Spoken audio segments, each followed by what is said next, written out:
743. Must qualify for enrollment. Results may vary. 1410 ESPN Radio, because talking about sports is cheaper than therapy. You want hot takes? No, I'm not going to apologize to Ryan Day. Everything we said about Ryan Day up until the playoffs was true. Not bad. Come on, Kenner. You can do better than that. To be fair, of all the elite quarterbacks in the NFL, Joe Burrow is the least accomplished. Getting better. 1,000,000%. I 1,000,000% believe that the Dayton Flyers are afraid of the Wright State Raiders. That's why they come up with every excuse in the book not to play them. There it is. The hottest take of them all. It's the Justin Kinner Show, presented by Frickers, live on 1410 ESPN Radio. All right, everybody, we welcome you in live here on a Thursday. The Justin Kinner Show, presented by Frickers. Frickers, your home for fun food, sports, and spirits. Wow. I mean, look, it's content season, no doubt about it. I mean, the regular season for college football and Championship Saturday has come and gone, but the storylines just keep hitting. We're going to talk about Sherrone Moore and the fallout there. Sherrone Moore out at Michigan after year two. But again, just another scandal. And by the way, because of the bad decisions that he has made has impacted those around him, and not just the football players in the program, but his family. I will not make light of those particular situations, but I'm also not going to sit here and act like this isn't just another issue, another black cloud that kind of hovers over, the Michigan program at this point. If this isn't an awakening for that university to clear itself, to shed itself, to rid itself of anything related to Coach Harbaugh, I have no clue what else would get their attention at this point, but we'll get into more of that coming up later. Keith Byers, he was at Urban Meyer's Hall of Fame induction. He was at the Hall of Fame, earlier this week. He was there for Urban's induction.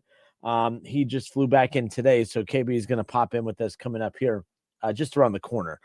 So we'll talk college football with him and get his thoughts on everything going on, especially, I'm curious his thoughts on Notre Dame and the temper tantrum that they've been throwing ever since Selection Sunday, was here. And I am curious his thoughts on of course, the fallout of what's going on in Michigan. Where do they go? Like, there's names out there, but like realistically, what makes sense for that team up north? Because right now, I mean, we thought Penn State was late in the game, nonetheless. Troy on Facebook says, at least this news about Michigan is true. Moore sounds like a blank in real life. Feel for his family. I thought he was a decent head coach, but I think Michigan will be fine in the long run with the better head coach as next. Troy, by the way, what do you mean about, at least this news about Michigan is true? Your weird, creepy little man obsession with that whole thing is not what you're blaming me for. It's you. Like, you need to get over that. And you sound like a guy that's just constantly making excuses for that program, which continues to embarrass you and everyone around it at this point. Oofa. But we'll get into that more coming up later. Again, I'm Justin Kinner. It's the Justin Kinner Show, 1410 ESPN Radio. I want to talk about Joe Burrow to open up. For years and years now, Joe Burrow has, when he got drafted by the Bengals, everyone kept doing this thing of, like, oh man, he's going to go to the Cincinnati Bengals, a bad franchise, and he's going to go behind that bad offensive line, and he's going to get hit and hit and hit and hit, and he is going to become the next Andrew Luck. I mean, we've heard that forced narrative for many, many years now, that Joe Burrow is going to be the next Andrew Luck. And I'm here to tell you, I've never once looked at Joe Burrow as being the next Andrew Luck. The difference between Joe Burrow and Andrew Luck is Andrew Luck has come out and shared that he just didn't love the game. All right, he didn't love the game enough to be able to continue doing what he does. We know that Joe Burrow loves the game of football. Now, how much does he love playing in Cincinnati? Now, that's starting to become a legit question after the recent press conference that happened yesterday. I'm curious your guys' thoughts on this. If you haven't had a chance to listen, here it is. Joe Burrow, right now with his team, mathematically in the playoff hunt, made it a lot about him and his feelings and his future when it comes to playing football. Take a listen. Is this a reason to be alarmed, Bengals fans, football fans in general? Take a listen. If I want to keep doing this, I have to have fun doing it. I've been through a lot, and if it's not fun, then what am I doing it for? seem frustrating? There's just a lot of things going on right now. All related, personally. All the above. Like you said, there's nothing. All we can do is focus week to week and try to win games. I don't think anybody's really thinking about the playoffs right now. That's within reach, but on our fingertips. So we just got to keep doing what we're doing and try to get better. A needle to the eye, a hammer to the head, being hit by a bus. I mean, there are so many things that I could think of that are less painful than listening to your quarterback talk. I mean, what is so hard about getting a sentence out for that dude? I mean, it is painful listening to him talk. It's like he takes 10-second pauses between each word. How do you guys not find that annoying as can be? I mean, you guys find me annoying, and that's fine. But anyways, you hear that, and I don't know how that statement got started. I don't know if he was asked a question. I don't know what question was asked. All that was provided was that the response, the follow-up questions to Joe Burrow when he brought that up. But everyone that keeps trying to compare Joe Burrow to Andrew Luck, you hear this, and we're not going to listen to the whole thing again, but the very beginning is the most important part. This was a very weird message from Joe Burrow. If I want to keep doing this, I have to have fun doing it. I've been through a lot, and if it's not fun, then what am I doing it for? For him to come out and say, for me to continue doing this, I mean, if I want to keep doing this, I have to have fun doing it. It sounds like almost a threat to the franchise, right? Like, why else would Joe Burrow say this? And you can't feel good about it if you do hear him say it. And the reason I've never believed that Joe Burrow was going to be Andrew Luck is because a lot of people try to talk about how many times Andrew Luck got hit and making that comparison to Joe Burrow. They are very similar in that regard. Joe Burrow actually gets hit more. But the reason is I've always never felt that was going to be the case because Joe Burrow has always been a football lifer. He's always just seemed like a football, savant when it comes to that. He loves football. He doesn't sound like he loves football in that particular clip. Joe Burrow has had enough. Joe Burrow has had enough of the losing. Joe Burrow has had enough of the getting hit. Joe Burrow has had enough of a franchise that continues to embarrass itself by refusing to address issues. He had to go on a media-wide tour. I mean, we're coming up on 11 months since Joe Burrow went on that media rant at Super Bowl Media Row. If you guys remember, we're coming up on 10 months technically. 10 months ago, he went on that Super Bowl Media Row rant where he went on every show imaginable and would continue to almost beg the front office to pay T. Higgins, beg the front office to pay Jamar Chase, beg the front office to pay Mike Gesicki, of all people. And I said this in the beginning, and you guys just said I was a hater. I said, here's the problem with Joe Burrow's approach to that. It was all about the offense, when the offense isn't why they missed the playoffs last year or the year before. The ongoing issue, and it only continues to get worse, is the defense. And if Joe Burrow used his power for good, if Joe Burrow would approach the media with trying to put some of that backlash and pressure back on the front office to attack the offseason with the urgency to improve the defense the way he wanted them to attack the offseason to approach the offense, imagine how much better this team would be. I saw a Stephen A. Smith clip recently that talked about how bad he felt for Joe Burrow. And I'm like, I don't feel bad for Joe Burrow at all. Joe Burrow, there are many quarterbacks in the NFL who wish that they would always get what they ask for. Joe Burrow asked for Jamar Chase. He got it. He asked for T. Higgins. He got it. He asked for Mike Gesicki. He got it. He didn't ask for Noah Fant, but the front office said, hey, we got to give him every offensive weapon imaginable, apparently, and they got him Noah Fant. I have no clue why he is sounding so mopey for a guy that literally gets everything he wants. One of the highest paid quarterbacks in the National Football League, has 2 number 1 wide receivers. All right, they gave him 2 pass-catching tight ends. They spent $40+ million on this offensive line. They went out and got Orlando Brown Jr. over the last couple of years. This front office, you shouldn't be fans of this front office. I shouldn't be fans of this front office. But if there's one guy that should be a fan of this front office, it's the one guy that everything he has asked for, he has technically received. Now, that's also on the front office for allowing him to run their front office. But at the same time, it's not as if Joe Burrow doesn't understand football. If I understand that a front office puts all their money into the offensive side of the ball, that there's going to be repercussions on the defensive side of the ball. If low IQ Kinner and Dayton can figure that out, I'm pretty sure Joe Burrow knows that. So he knows the ramifications based on the history of the league and the way the business works, that by putting all your eggs in the offensive basket, that there's really no eggs to crack on the defensive side of the ball. And that's exactly what has happened. But do I believe that Joe Burrow is the next Andrew Luck? I do not. I do not.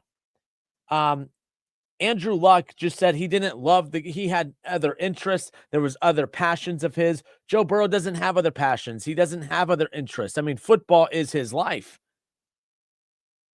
So Joe Burrow is not becoming the next Andrew Luck. What Joe Burrow is becoming is the next Carson Palmer. And that's the one name. Like that name, everyone kept saying, man, I'm terrified of Joe Burrow becoming the next Andrew Luck. I'm like, that's not the quarterback that you should be fearing him becoming, because I think it would take a lot of layers for him to become Andrew Luck. I think what you need to be concerned about is a super talented quarterback that has offensive weapons, that is pleading with the front office to improve the roster. The front office ignores that. And then that quarterback becomes disgruntled, threatens retirement, and then ultimately gets traded. Because listen one more time, it's not that he doesn't want to play football anymore. He doesn't want to play football anymore if he's not having fun. And guess where he's not having fun? In Cincinnati. If I want to keep doing this, I have to have fun doing it. I've been through a lot, and if it's not fun, then what am I doing it for? If it's not fun, then what am I doing it for, he says. It sounds like a threat to the front office. It sounds like, hey, Mike Brown, hey, Katie, right? Like, hey, Duke Tobin, if I'm not having fun, I don't even know why I'm doing this. So it's up to you guys to figure this out so I can go back to having fun again. Joe Burrow doesn't say things like that without having a reason to. I don't think he's just up there for event session. That is a subliminal message that is directly, relayed, that he wants relayed to that front office. It's one thing for you to hear that. It's one thing for me to hear it. But I wonder, when Mike Brown's sitting back, eating his Jell-O, watching Matlock, going to bed at 7 p.m., I wonder when he gets told about it the next morning, when he wakes up at 4 a.m. for his breakfast and his coffee, I wonder what his thoughts were. Probably, where am I? Who am I? Who's Joe Burrow? I mean, who knows what's going through Mike Brown's head. But hopefully Duke Tobin, hopefully Katie Blackburn, hopefully someone with the brain over there will listen to this and start to realize that, oh, man, we need to start attacking this with a little urgency, because Joe Burrow, that sounds like a guy that's defeated. That sounds like the next Carson Palmer. Forget the next Andrew Luck. We're looking at the next Carson Palmer. He's not Andrew Luck. He's Bengalized. Look, I don't know what's more embarrassing, my organization who can never find a quarterback, or your organization who finds a quarterback and just can't seem to ever figure it out. I don't know. 937-518-1410. Bengals fans, I do want to hear from you. Not so much about what I have to say, but I am curious. When you hear that quote, when you hear that soundbite, what was your immediate reaction? What were the feelings that went through you when you heard that quote? For him to continue doing this, he has to have fun, and he's not having fun right now. He said he needs to get back to having fun. That's a crazy drop for him. 937-518-1410. Your reaction. We'll get to your calls when we come back. It's the Justin Kinner Show presented by Frickers. Frickers, your home for fun, food, sports, and spirits.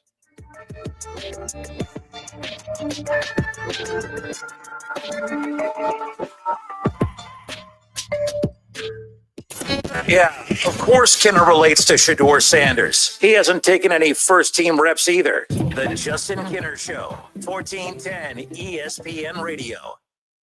Gift card deals are everywhere this week. National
Jamar Chase spits on players. Kinner spits hot takes. The Justin Kinner Show, 1410 ESPN Radio.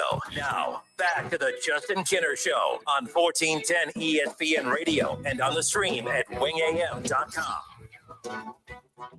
937-518-1410. Is Joe Burrow the next Andrew Luck? That's the big question that people are throwing around right now after Joe Burrow's concerning comments made to the media yesterday, claiming that he's just not having fun anymore. Take a listen.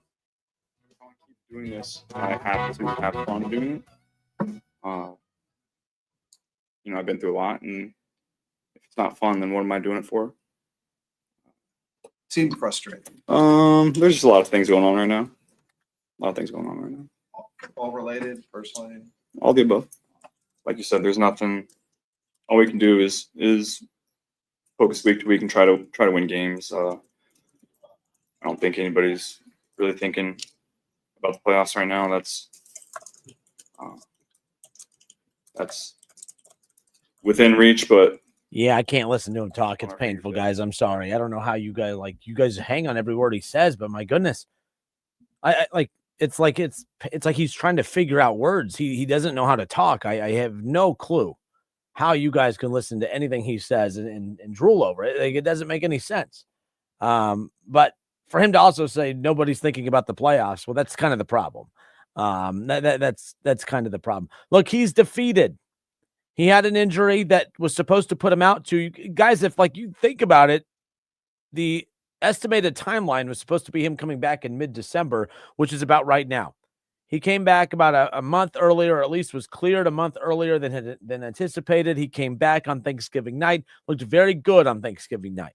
Did not look very good against Buffalo. He looked good for the first, 3 quarters, but in the quarter that matters the most, he kind of fell apart with multiple turnovers, the lost fumble on the 2-point conversion attempt, and then just sounds absolutely broken in the post-game press conference and then when he addressed media yesterday. So, I don't know. Look, I think that this isn't just 2025 related. I think it's the last 3 years. I think, Joe Burrow, who strives to be in the upper tier of quarterbacks with the likes of Patrick Mahomes and Lamar Jackson and Josh Allen and guys like that, MVP level quarterbacks. I don't think even the biggest Bengals haters out there that, the club that I lead, apparently, I don't think any of us truly believe that Joe Burrow is not as talented as those guys. But the fact that he is not an MVP quarterback, the fact that he is not a Super Bowl champion yet, the fact that he's come close, but that's that was 3 years ago. That was forever ago. And now you see the young guys that have come into the league since Joe Burrow's been drafted who are surpassing him. I mean, the fact that Jalen Hurts, who was taken in the same draft as Joe Burrow, has been to more Super Bowls than Joe Burrow, has a Super Bowl championship, has a Super Bowl MVP. Guys are lapping Joe Burrow. They're Joe Burrow's just there standing there while everyone just runs past him. Jaden Daniels, if he doesn't have that big injury this year, Jaden Daniels had the trajectory line to surpass him. CJ Stroud is not nearly as talented as Joe Burrow. But it's kind of hard to sit there and be like, man, CJ Stroud's start to his career, making the playoffs back-to-back years, winning a playoff game in back-to-back years, and well on his way to getting back in his 3rd straight season. I mean, the consistency that he has faced and that he's been able to experience in Houston surpasses what we've seen from Joe Burrow. Now, again, Joe Burrow's won many playoff games. He's been to a Super Bowl, back-to-back AFC championships. But this is year number 6. And he has made the playoffs in 2 of those 6 years. It's one thing to I'm really trying to wrap my mind around how could be a team with Joe Burrow that's going to miss the playoffs for the 3rd straight year. But when you think about it, it's going to be the Bengals missing the playoffs for the 4th time in the last 6 years when you have Joe Burrow on this roster. That, to me, is an impressive feat. That to me, is an impressive feat when it's all said and done. But that's going to be the big thing that we keep an eye on moving forward. So when Joe Burrow says that, nobody's thinking about the playoffs, you could tell he had to walk that back a little bit because he starts talking about how that, they're at fingertip length away. No, they're not. They're mathematically still in the hunt. The Browns have been eliminated from playoff contention. They're 3-10 on the season. The Bengals have one more win than the Browns. The Bengals are on the cusp of being eliminated from playoff contention as well.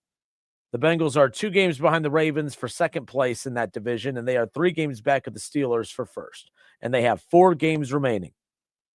They have the Ravens at home, and they have the Cardinals at home, and then they're at the Dolphins on the 21st, and then they close out the regular season against Shedeur Sanders and the Cleveland Browns. 4 games. The Bengals have to win these last 4 games. They will finish under 500. They will finish under 500 this year. Even if they win these last 4, they will finish at 8-9. 3 straight seasons of missing the playoffs, 3 straight seasons of a 9-8 record. Man, oh man.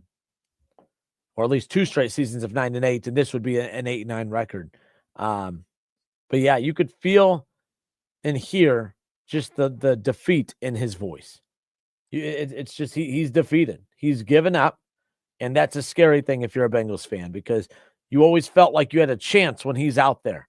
And I don't think this is any longer about Joe Burrow against the opponent that week. I think this is slowly turning into Joe Burrow against his front office.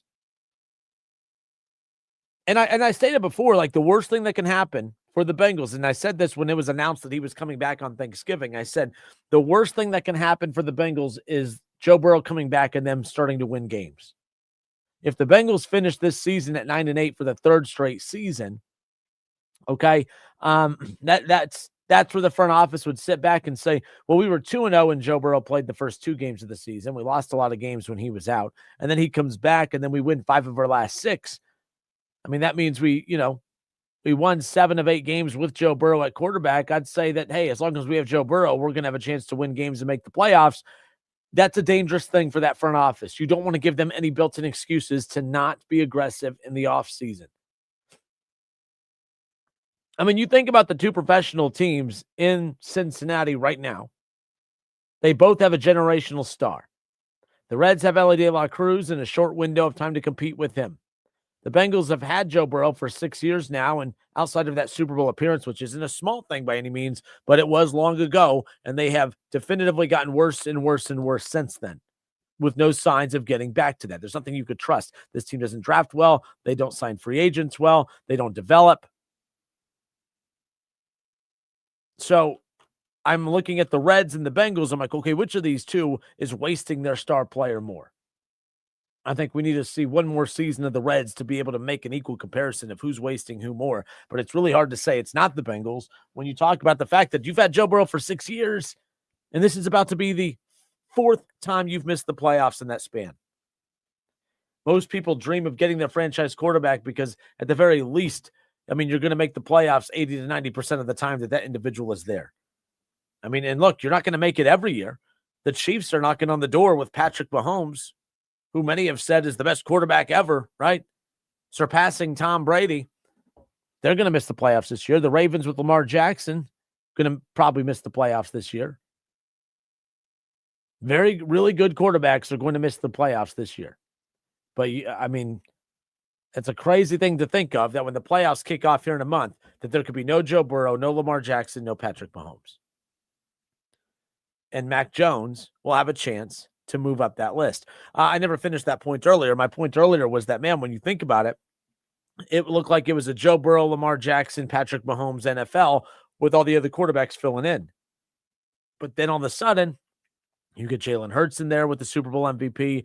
Jaden Daniels looks like he's going to be something special. I mean, as a rookie, leads Washington to the NFC Championship game. When he's healthy and the Commanders get that right, they're going to be a threat every year. Right, and then you look at, Drake May now with the Patriots, best record in football. Like, that's a guy that has a real chance. Him and Josh Allen, one of those 2 has a legitimate shot to jump and pounce on the AFC right now with Lamar Jackson and his team struggling, Joe Burrow not in the picture, and Patrick Mahomes falling out of the picture. All these quarterbacks continue to move up the ranks while Joe Burrow stays put. No progression. He's not getting worse. He's just not moving forward amongst his career goals. So when he's talking about fear of not, or when he's talking about the absence of having fun, that's a direct reflection of the organization. You have taken his smile. You have taken the fun away from a children's game in football. That you used to see the passion, the confidence. I mean, he used to be so confident that it would drive me up the wall. Of course, everything he does drives me up the wall, as you guys know, but he was almost too confident for me. He's not too confident for anybody right now. That sounds like a guy that is as defeated could be. 937-518-1410, the number to call and jump in on the conversation. Damon Hahn says Joe Burrow has buyer's remorse. The Bengals don't have buyer's remorse, but you're right. I mean, he could have, signer's remorse, if you will, by signing that extension to stay in Cincinnati. Who knows? Ron Howard, what up, Ron? He's regretting pushing for the big money signings. He should not regret pushing the organization to spend money on its star players. What he should have, however, been thinking about was less about what makes his job more fun. Winning is fun. Throwing a ton of yards and throwing it up there for Jamar Chase is fun if you're winning games. But when you're not winning games, it's not that fun. So Joe Burrow needs to attack this offseason by putting the pressure on the front office to spend money on the defense. And I don't know, hit on a draft pick or two. That would kind of be nice, don't you think? Dennis Snyder on Facebook says he would look pretty good in a Colts uniform, talking about Joe Burrow. And that's how this show started today. With hearing that quote, everyone's saying he's the next Andrew Luck. I don't think he's the next Andrew Luck. I think he's the next Carson Palmer.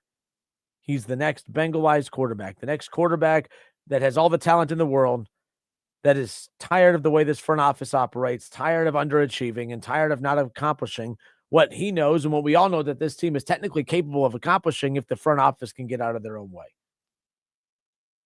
Rob on YouTube says getting his house broken into and getting exposed with those different women didn't help him either. No, I mean, look, anyone that gets their house broken into, I mean, the sense of violation in that, and look, I don't know what he's hiding. By the way, I have no clue what's going on in him in his personal life with his women or his employees or whatever he calls them, and that's not a shot. That's it's not. Some say it's his girlfriend. He calls her his employee. I mean, if I call my wife that, I'm going to get smacked in the face. So I'm just saying, I don't know what kind of operation he runs over there. But again,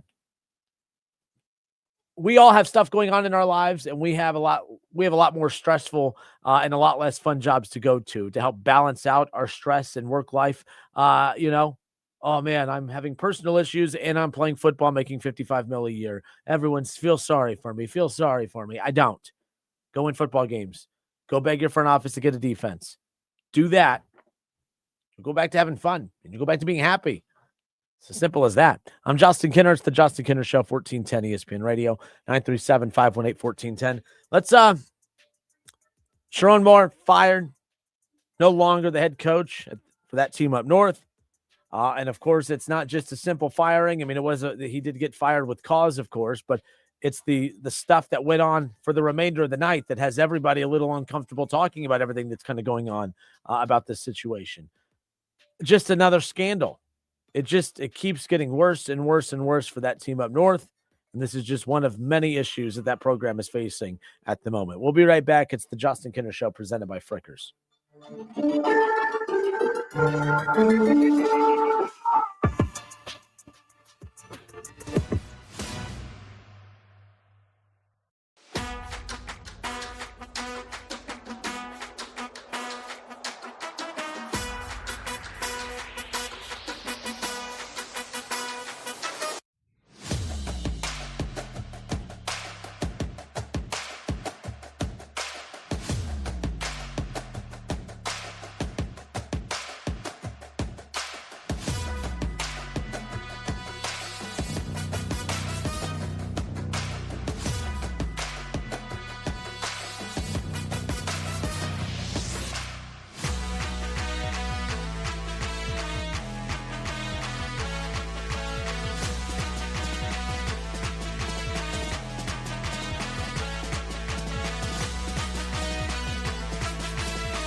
Now, back to the Justin Kinner Show, right here on ESPN Dayton, 1410 Wing AM. College Football Hall of Famer Keith Byers, he's going to join us coming up here just around the corner. KB, of course, coming back from the Hall of Fame. He went to support Urban Meyer during Urban Meyer's induction into the Hall of Fame, of course. So he's going to come in and hang out with us. He said he had a chance to talk to a couple of the College Football Playoff Committee members while he was down there. So he said he's excited to come in to share something. I'm curious what it is. He seems fired up about it. I tell you, what a week for college football. Some good, some bad. I think there's a lot of interesting things that have spilled out from college football this week that I think just reminds us of how corrupt and just how horrible this sport could be at times. And this isn't about the Sherrone Moore situation. We'll get to that. But, like, I'm still trying to figure out why I'm still trying to figure out how it's possible that Notre Dame was able to somehow work out some memorandum of understanding that grants the Irish preferential playoff access starting next year. So basically, if they finish ranked in the top 12 in any capacity, they are guaranteed a playoff spot. So that doesn't make sense. So, like, all this screaming, bitching, and moaning and crying because we deserve to be in, but yet next year you won't deserve to be in, but you'll just be forced in because you finished in the top 12 in some capacity. Like that's the problem that I have. I have no clue. Like this is the stuff I want to know. Like, how is that even possible that was even being able to be negotiated on? That's like saying, okay, the Bengals, who have missed the playoffs the last 2 years, winning 9 games. They've been 9-8 the last 2 years. That's like the Bengals working out a provision to say, listen, we finished 9-8 the last 2 years. We've missed the playoffs the last 2 years, finishing 9-8. We want a provision, a memorandum, understanding a provision that anytime we as the Bengals finish with 9 wins, we are guaranteed a spot in the playoffs. And then the NFL saying, yeah, that seems fair. That seems stupid. And that's exactly what's happening here with this. Now, a lot of you are saying, well, if you finish in the top 12, you're probably in the playoff anyways. Well, you would think. The team, so basically, I feel like, and I could be wrong, but I feel like if you finish in the top 10, like I'm looking at it now, any team that has finished in the top 10 has been guaranteed a playoff spot. Indiana, Ohio State, Georgia, Texas Tech, Oregon, Ole Miss, Texas A&M, Oklahoma, Alabama, and Miami, all in. But you would think, oh, it's a 12-team playoff. Well, the top 12 teams would get into the playoffs then, right? Well, Notre Dame's sitting at 11, BYU sitting at 12. BYU and Notre Dame both not making the playoffs. Tulane is ranked 20th in the country. They're in the playoff. James Madison finished in the top 25. They're ranked 24th. So you're ranked 11th and you're ranked 12th. You don't make the playoff. You're ranked 20th and you're ranked 24th. You make the playoff. This is stupid. I understand some of the frustration amongst Notre Dame fans and others because none of this just makes any sense. Why are we doing it? And like, this is because of the temper tantrum that the committee's through or that the conference is through because of guaranteed playoff spots for certain conferences. There are years, especially in the final years of those Pac-12 years, where you're not good enough to make the playoffs. There's sometimes a conference isn't good. I mean, last year, Arizona State last year, I know it was in the Pac-12, but Arizona State got a first-round bye last year. Are you kidding? What are we doing? Doesn't make sense. But so I bring this up because Notre Dame finished number 11 right now. In the final playoff rankings, they came in at number 11. Okay. And I say this because if that provision was into effect this year, the Notre Dame would have been guaranteed a spot in. The hell with Tulane, the hell with James Madison, who I'm not a big fan of being in the playoffs to begin with, but the hell with them because, well, we got to force Notre Dame in because they finished number 11 or 12. I think that's ridiculous. I think it's ridiculous. It doesn't make sense. What Troy says, Duke also would be in next year based on the 2026 rules.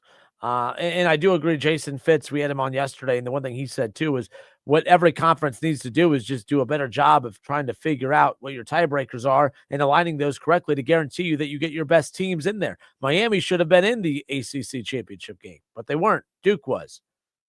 Ryan Strauss on Facebook says, number 1, top 12 guaranteed playoff spot. Number 2, go get to pick their schedule. Number 3, don't have to share any college. Oh, yeah. So he's weighing in on all of this. Ryan Strauss talking about all the things he's frustrated with when it comes to Notre Dame. They get a if they finish in the top 12, they're guaranteed a playoff spot. All right. They get to pick their schedule. I mean, they literally get to pick their schedule. I mean, this is why I've been going at it with Notre Dame fans for days now. And what they can't seem to comprehend is, well, Ohio State didn't win their Big Ten championship and they're in. Like, you realize that there's multiple layers to this. But when you're in a conference, you don't get to pick the teams that you play in your conference. The conference picks that. I mean, you get to kind of, when they were reshifting some stuff, you got to pick your rivalries that you wanted to keep. But overall, Ohio State, like, they're not going to play Penn State for the next couple of years. Even if they wanted to, they can't play Penn State the next couple of years. Unless they run into each other in the playoff or the conference championship game. But Notre Dame, they just get to go out and, we play Big Ten schools and ACC schools and SEC schools. And yes, you did a great job of going to pick the bottom of the barrel. You cherry-picked the bottom of each conference. You picked the worst teams in the SEC, the worst teams in the Big Ten, and of course, the crappy ACC. And then you brag about your dominating 10-game stretch. And then just overlook the fact that the only good teams you played, you weren't good enough to beat them. Give me a break. Andrew Young says, we all know there will be more teams next year, so it won't matter top 12 or not. Possibly. I would love to see a playoff. Like, I actually give the committee a lot of credit. Not really the committee, college football. I don't even know who makes these decisions. But the college football playoff, the fact that they went 9 straight years without making any changes is crazy. We made it 9 years of the 14 playoff without any changes.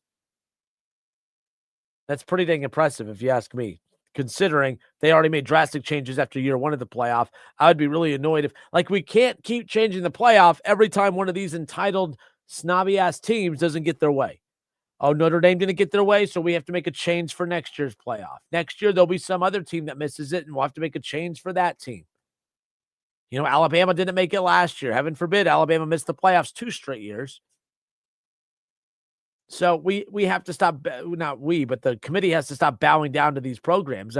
But that's the leverage that these programs have. But Notre Dame is starting to lose a little of that leverage. I found this to be interesting. This came out earlier today as well, and I've been praying for days like this. According to Yahoo Sports, Dan Wolken with the Yahoo Sports, after learning, there's a lot of teams who are pissed off about the memorandum of understanding that grants the Irish preferential playoff access starting next year. So Yahoo Sports, Dan Wolken says that after learning of Notre Dame's memorandum of understanding, that there are a lot of angry athletic directors in other leagues that are threatening to freeze Notre Dame out of future schedules. So if they're already getting preferential treatment, they don't have to split their winnings, their money with anybody else. They're going to throw the other commissioners of these conferences under the bus. To take a shot at the ACC after they bailed them out multiple times is absolutely asinine to me. But good for these schools. I want Ohio State, don't schedule them again. Michigan, stop scheduling Notre Dame. Freeze them out. Because that's really all it's going to take. And it might backfire because then they'll just play all the crap-ass teams in each conference like they did this year and like they'll do next year. And then there'll be one lost team every year, but they'll get exposed and get knocked out in the first round. I kind of wish that they made it just so I could watch them lose playing another good team again. But I love this. This is why I was angry. College football screwed up the year of COVID. When each conference went to division only, Big Ten could only play Big Ten. Big 12 could only play Big 12, and SEC and ACC, so on and so on. That put Notre Dame in a bind because, Notre Dame, they're not in a conference. So you can't do a conference only if you're Notre Dame because you're not in a conference. But all the other conferences went conference only. So then the ACC worked out a deal with Notre Dame that they would be a part of ACC football for that year. And it ticked me off because the ACC had leverage there. Notre Dame, you want to play football this year?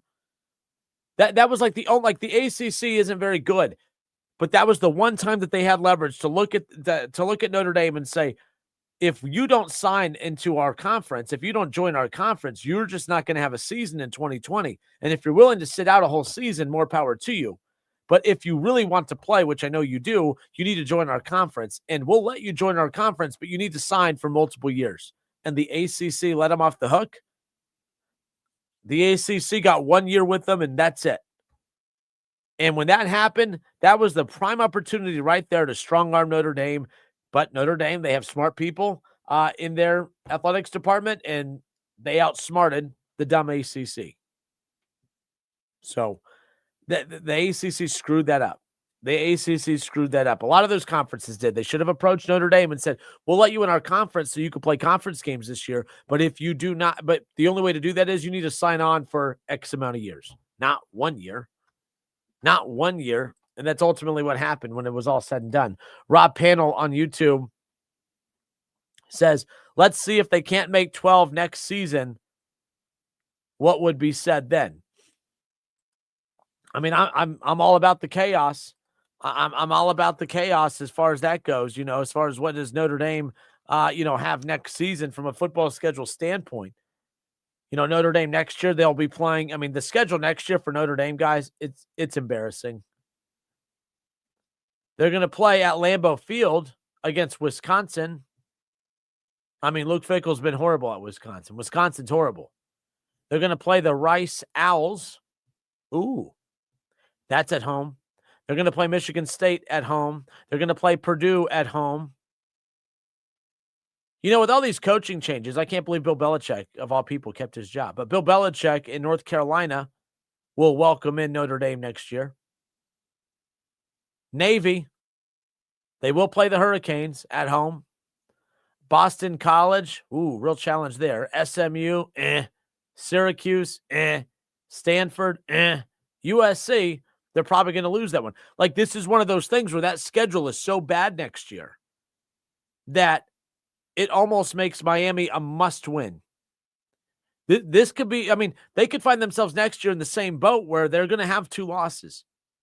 They could lose to USC. And the USC should be good next year.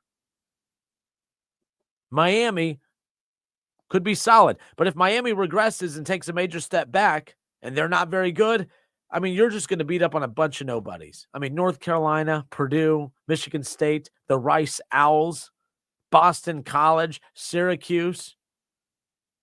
And yet, after looking at that schedule, this is how little confidence that their athletics department has for their program, because that athletics department looks at the schedule that they've put together for the next couple of years and says, we look at this crap-ass schedule and we still don't feel confident enough that we could win to get into the playoff, even with this bad schedule. So we need to finagle some kind of provision that when we lose 2 or 3 games and finish in the top 12, that we're guaranteed a playoff spot. Give me a break. Ron Howard, need to make it mandatory to qualify for playoffs, required amount of games played. Everyone plays the same amount of games, Ron. I think that they at some point, the committee just needs to look at Notre Dame and say, you got to join the conference.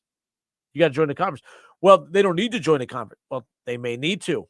Give them a need. Give them a reason. And I think a lot of these schools have had enough of the preferential treatment that Notre Dame is getting. And if you're just joining us, by the way, yes, I'm still talking Notre Dame. I know I said yesterday's show I wouldn't, but more information came out that there are so many athletic directors and commissioners of these conferences that are just appalled at the childish behavior of the program at Notre Dame. And then they were even more appalled when they found out that Notre Dame is getting a memorandum of understanding that grants the Irish preferential playoff access next year, stating that if they finish in the top 12, they're guaranteed a playoff spot. Now you're saying, well, it's a 12-team playoff. Wouldn't they be in anyways? BYU finished 12th. Notre Dame finished 11th this year. Both missed the playoff. When you look at the standings from last year, how that worked out, SMU and Ole Miss both, finished 11 and 12. BYU, finished 12, didn't make the playoff. Clemson, all that. Clemson made the play. It's crazy to me. Clemson finished 14th in the final college football playoff rankings last year, made the playoffs. So the rankings don't matter. The rankings are the problem.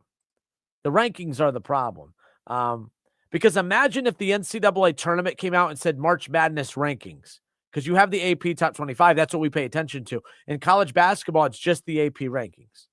Now, a lot of guys will pay attention to Ken Pom. All right, you'll pay attention to a lot of these other, Sagarin and some of these others. But ultimately, it's the AP rankings that we all pay attention to. If Dayton cracks the top 25, we're talking about the AP. Think about college basketball. College basketball, we all gather around on Selection Sunday, and bam, they throw out the bracket. And it's not like, well, last week you had Dayton as a 10 seed, and now you have them as a 14 seed in the very next week, and nothing changed. Why would that move? That would be the predicament that you'd put yourself in. So March Madness on Selection Sunday, that's the first time you get told, here's who's in, here's who's out.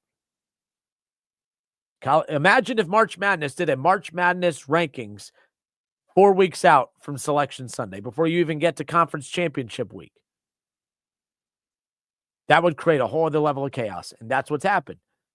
If there is any changes to the playoff next year, it needs to be not to the format, but it needs to be a change in regards to stop having those weekly rankings release shows.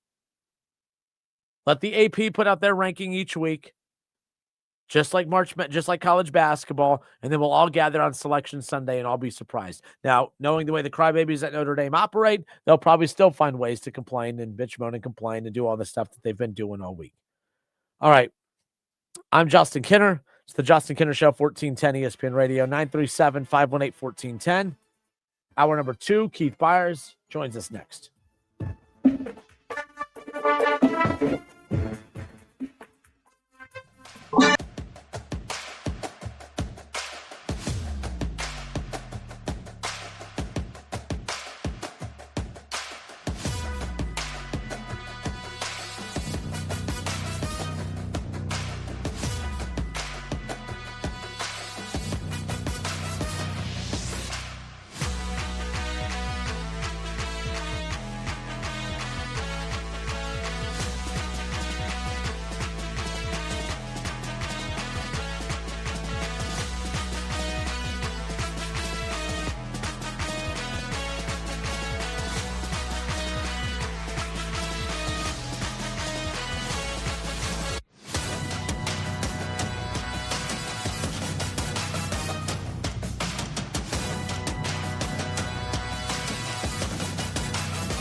Just for only $39.99.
Zero three.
And spirits. I'm Justin Kinner, College Football Hall of Famer Keith Byers. We are off and rolling here on a Thursday. Keith, you flew back in. Fresh off an airplane from Viva Las Vegas. What you have going on in Vegas? The Hall of Fame. Yeah, right? the College Football Hall of Fame.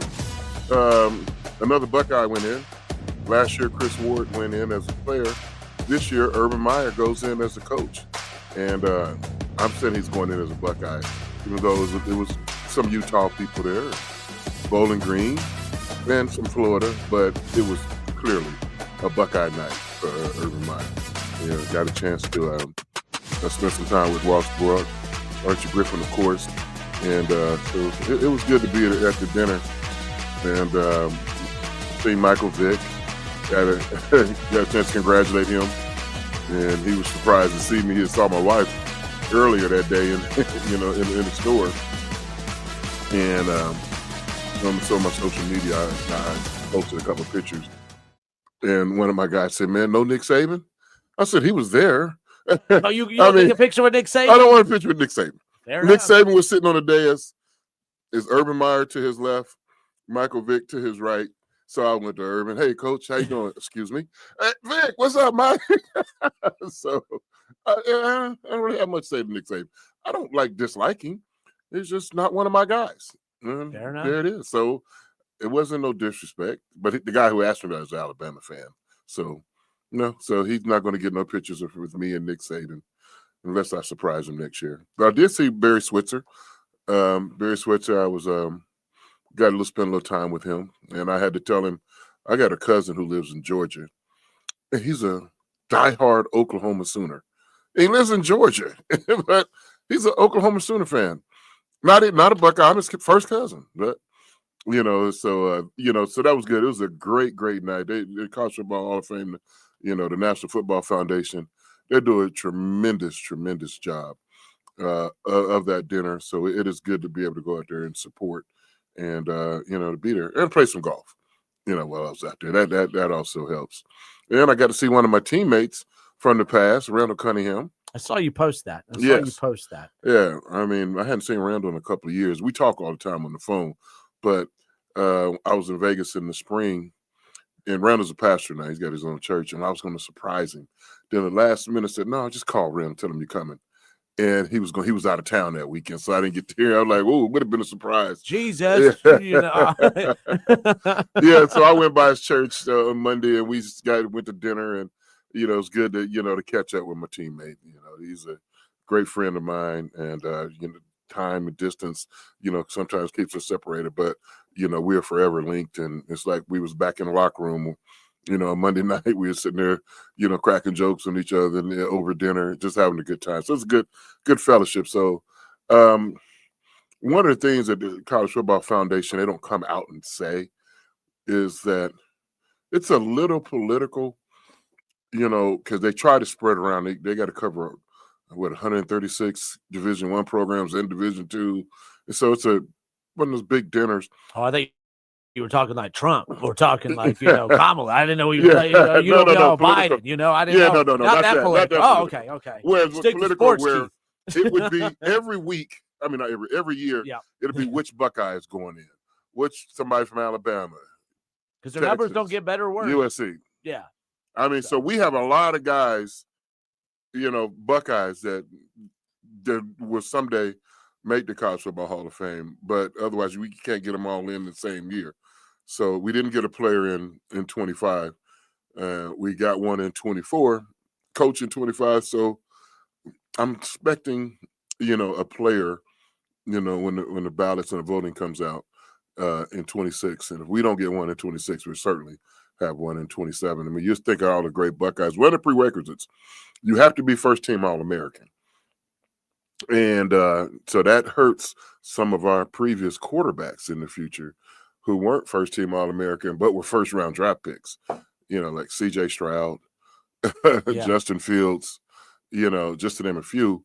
But just think back even from the 80s, we have like Pepper Johnson is not in the Hall of Fame yet, linebacker. Then you get to the 90s, Sonny Styles. No, not Sonny. Lorenzo Styles. Yep. Sean Springs, Terry Glenn, just to name a few. You played with Terry 1 year at the Patriots, right? Yes. Was that the year you went to the Super Bowl? Super Bowl year. He was a rookie. Yeah, actually right? 2 years with the Patriots. Yeah. Well, yeah, Terry was a rookie. And I was once I got there, Parcells said, you got to be the big brother for your Buckeye buddy. Your Buckeye friend. He was a rookie. And, so me and Terry sat next to each other on all the flights, road games, and just a tremendous guy, and died tragically in a car accident. But, he's when they talk about Ohio State, today's wide receiver and they stays Chris Carter, and then they skip the 90s. Only one person from the 80s is Chris Carter, and they skip the 90s and go straight to the 2000s, and but their line of Ohio State wide receivers is longer than a lot of people give it credit for, other than the last 5, 6, 7 years. Well, I mean, Brian Hartline's the only reason Ohio State ever has wide receivers. That's what they. That's what they say. That's what they say on the street. I mean, so did they recruit Ted Ginn Jr.? Oh, absolutely. And San Antonio Holmes while he was there. He was recruiting them. I mean, Chris Carter still, he dedicates his Hall of Fame career to, him as far as that's right. So. That's right. Yeah.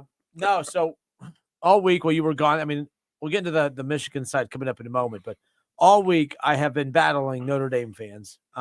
I put out my list yesterday of the top 5 biggest college football playoff screw jobs, like the teams that have been screwed over the most in the eyes of fans, throughout the college football playoff era. I don't view Notre Dame as being screwed over this year. I don't view that like they were a playoff contender, right? But they were 10-2. All 10 wins were against teams outside of the top 15. The two good teams that they did play, they lost to. They don't play in a conference. They didn't even get to a conference championship game. This isn't me being pro Alabama, pro anything. And this is what I got tired of.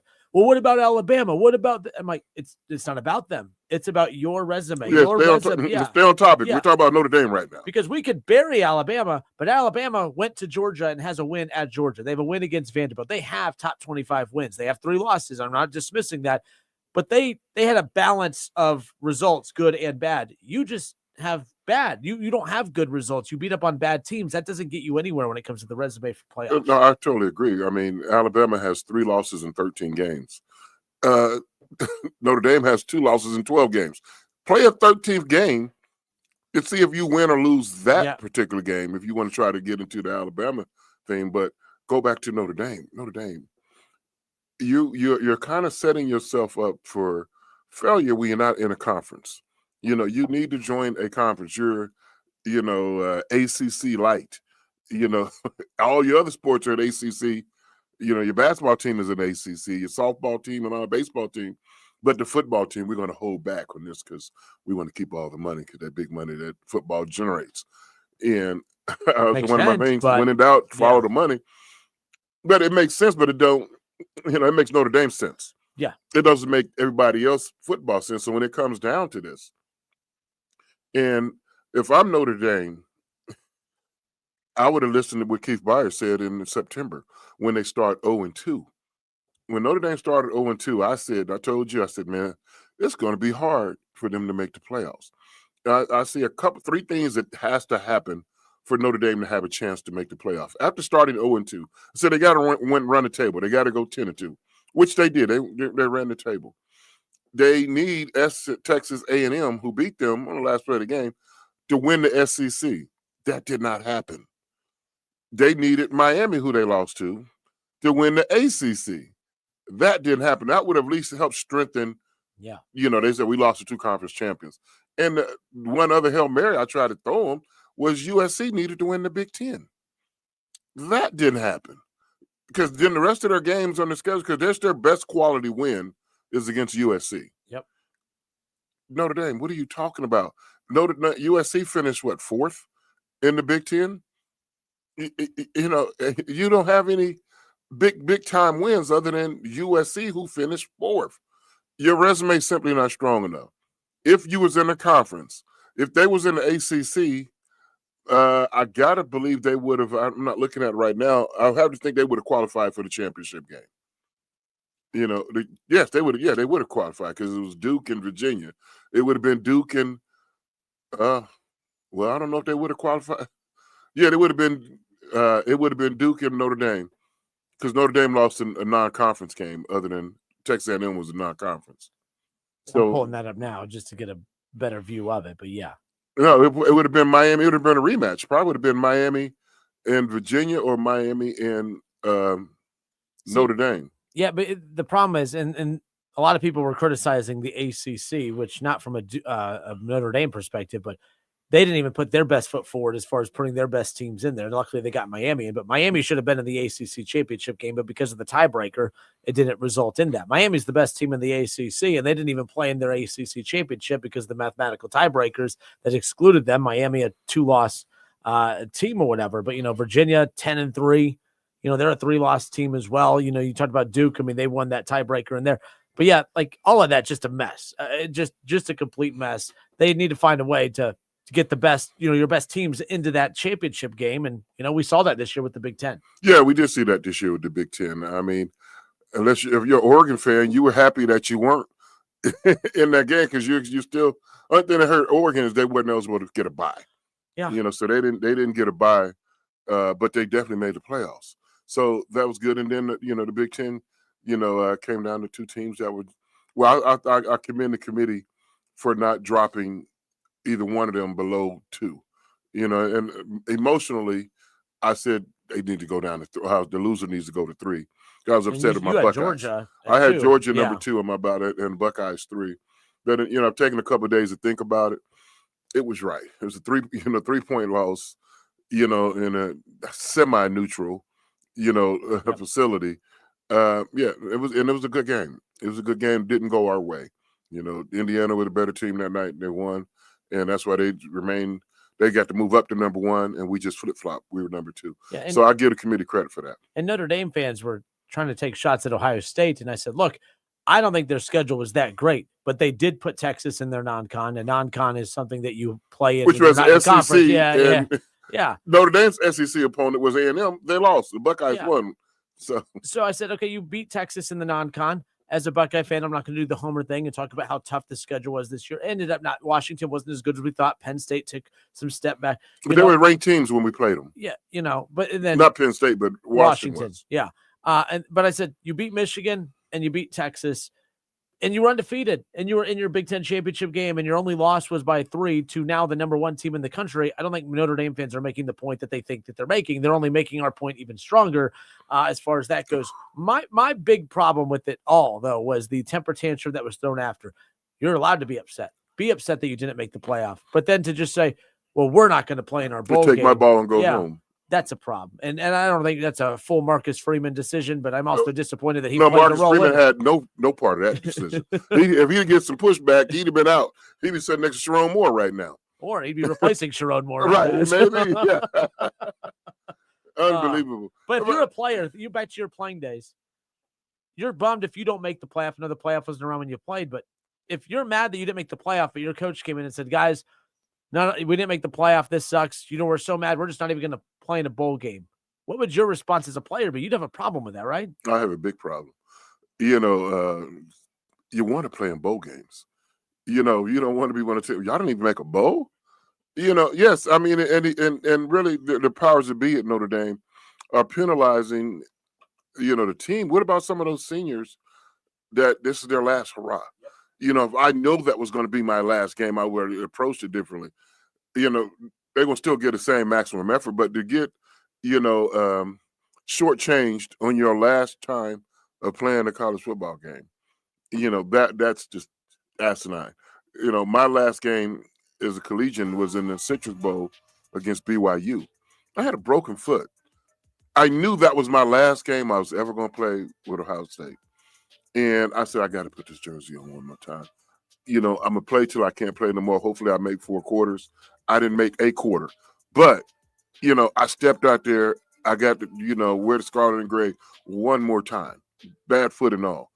And to take that away from those Notre Dame seniors, the guys are out of eligibility.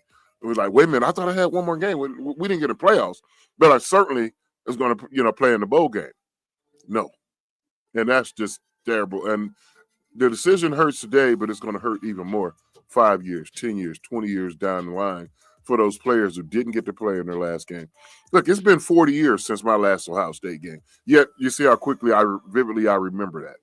Now, if I couldn't play in that last game because there was no way I could have got on the field, okay, I could handle a lot better. But I'm like, I can dress. I don't have no cast on my foot. Let's just let me in here for 1 second. Okay. That's priceless. And I don't have no regrets in making that decision, step on that field one more time, just, lace up the shoulder pads, but, buckle up my chin strap.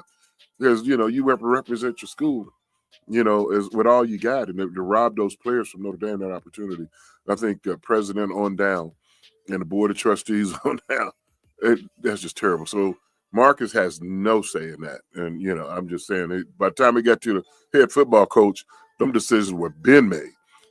Probably it was made before the even athletic director heard about it. And it's annoying, too, because Ohio State didn't want to play Missouri a few years ago, but they played it. Right. Florida State, I didn't like how they handled their tantrum after being left out, but they were undefeated Power 5 champions.